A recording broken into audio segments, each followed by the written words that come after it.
मृत्यू ते जीवन ही आशीची कहाणी आहे. आशीच्या जन्मानंतर काही काळातच तिच्या आईवडिलांचे निधन झाले. आशी बाळपणी जितकी सुंदर, खेळकर आणि हुशार होती, तरुणपणात ती अशीच होती. खरं तर आशी तिची मैत्रीण हिनाच्या आईवडिलांसोबत वाढली होती, पण आशीला तिच्या आयुष्यात पोकळी आल्यासारखं वाटत होतं.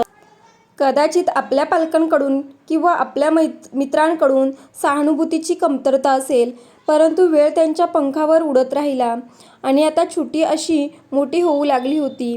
आता आशीला तिच्या आणि तिच्या कुटुंबाच्या जबाबदाऱ्या समजू लागल्या होत्या.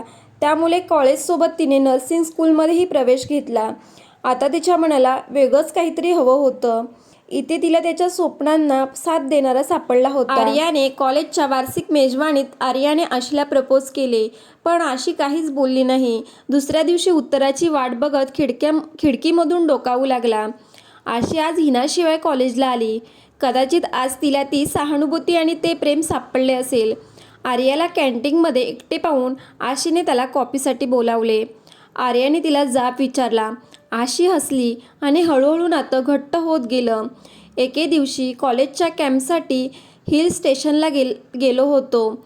लोक संध्याकाळी त्याच्या साथीदारांसह बाहेर गेले, पण आर्याला वाटेत उशीर झाला आणि आशी इथे एकटी पडली.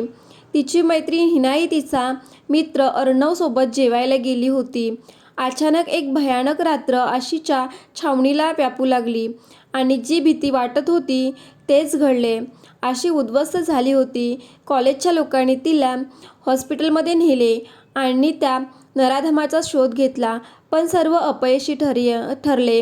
आर्याला हे कळताच तो लगेच आशीजवळ पोचला. दुसरीकडे आशीला उपचार मिळाले आणि उपचार सुरू होते. बरं, त्यावेळी आशीची सगळी जबाबदारी आर्याने घेतली होती. त्या अपघातामुळे आशीचे संपूर्ण व्यक्तिमत्व बदलून गेले.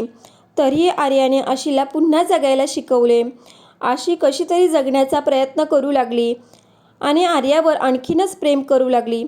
पण हे आर्याचे प्रेम नसून सहानुभूती आहे हे आशीला माहीत नव्हते. तिने त्याला लग्नाचा प्रस्ताव नाकारला तेव्हा तिला कळले. कालची मजा, छंद, आयुष्य भरलेल्या आशीला असं वाटलं जणू जीवदान देऊन मृत्यूला कवटाळण्याचा आदेशच कुणीतरी दिला आहे. आशी कोमात गेली.